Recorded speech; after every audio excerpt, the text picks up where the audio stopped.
Good morning, good morning. You know how I am. Starbucks, one cup at a time. I shoot these videos up at Starbucks because I used to shoot them out my store on Falls Road. And we used to do shootings at the store on Falls Road. We're talking about race and racism in America, and we were doing it at my store on Falls Road. I had my customers speaking on these issues. So now I do it up at Starbucks. I pick up different people that's doing it here. I pick up different conversations. I've been doing it at Starbucks for at least 8 years. So I'm going to give all this information that I've been doing in Starbucks for the last 8 years. And I'm going to submit it to the Starbucks Coffee Company. All right. I'm going to email it to these people and send it to them. All the film footage and everything I've been doing for the last 10 years. And I'm going to tag you in everything I do to make sure that the world gets to see what being black and white America is. Starbucks ain't the only one that needs to do race and race relations sensitivity classes. We need it in our government. Politicians need it. We need it in America, period. You want to make America great again, then you got to deal with America's hate again. Block party gets bigger and better. All right. Duane Shorty Davis puts his skills to good use. Now, if you go to the Baltimore Sun, Kenneth Liam from the Baltimore Sun, it's a block party I did. And I've been doing block parties since I came to Baltimore. I do block parties and private events. I give away free food in different communities across Baltimore. This was in 2009, all right, long before I got locked up, long before the mayor made block parties popular. All right. Davis, who owns a barbecue business, said he and other companies, a car wash, a shoe store, a bail bondsman, offered to provide food and entertainment.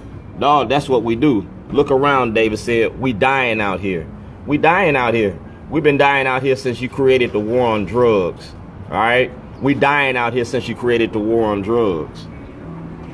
Block parties, which gained popular in the inner city in the 70s. Yeah, I brought the 70s back because I'm a 50s baby. I was doing this in the 70s. So I just reinvented myself in the community. All right? So in doing this, I let my elected officials know this because I gave Nick Mosby my shorty program. I gave it to Governor O'Malley. I gave it to the Democratic Party. I gave it to Dutch. I gave it to Cardens. I gave it to Mikulski. It was a program about addressing race and racism in America. So I made a movie about it called Letters to Zion with Rob FiksFiks. I also gave it to WBAL, Jane Miller, Barry Sims, Doug Collins, and I gave it to the ACLU, and it shows the role that they play in it too. Benjamin Brooks in Annapolis, because I want to show what we call it Dred Scott. You let us in your coffee shops, you let us in your bathrooms, in your colleges, in your institutions, but you still got Jim Crow going on. In Baltimore County, blacks aren't allowed to have businesses. We have no businesses in Baltimore County. We pay taxes, we vote, but we don't own nothing. It's like we sharecropping. And our job is, we're a slave to our jobs and our rent and our mortgages. You feel me? So the night at the candidates forum, I'm going to give you the material I gave Kamenetz before Kamenetz died, while Kamenetz was in office. And I'm going to also give the information to the new county executive, because he's got to address this. Money was stolen from me. I was falsely imprisoned and incarcerated because I was trying to make Baltimore a better place. And I was doing it by addressing racism. You're going to have to address it and deal with me if you like it or not. Brent Jones got the information because Brent Jones wrote the story. This is Baltimore Sun. And the Baltimore Sun was deeply involved in this. Justin George, Justin Fenton, the person that wrote the story about me in February 2011, you demonize black people, and you demonize black people with your newspaper and your print and your stories and your pictures. Except in 2018, I'm going to control the narrative, and I'm going to send it to Starbucks. Going to make sure Starbucks sees all this, because the politicians come to Starbucks. They love Starbucks. Sheila Dixon love it. Warren Brown love it. Dwight Pettit love it. Kathleen Pugh love it. And when I catch y'all at Starbucks, I put that camera in your face because you're in a public place. You feel me?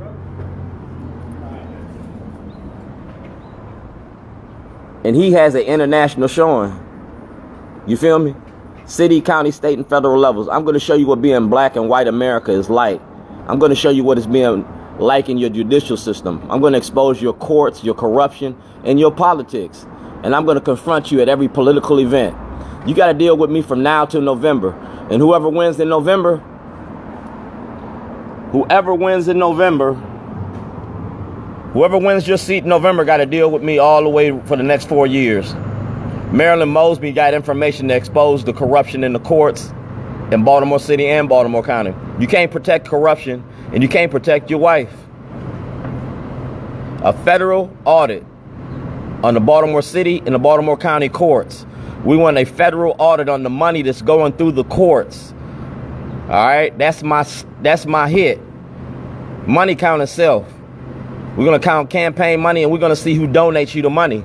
Because like you said, I have a relationship with the bail's bondsmen. You see what I'm saying? A bail's bondsman. I've been working with the bail's bondsmen for a long time. And I know the money that they put in your political pockets. And I know who pockets they put it in. Like I said, never bite the hand that feeds you. And Shorty been feeding Baltimore since 1997. One cup at a time, dog. This is what your morning shot gonna be. I'm gonna be at that event tomorrow and I'm gonna hand you the paperwork and I'm gonna ask that question. I'm gonna mic check the room. And you know how I do. Politics, potty training politicians, people paying attention. I want the world to see what being black in America is like.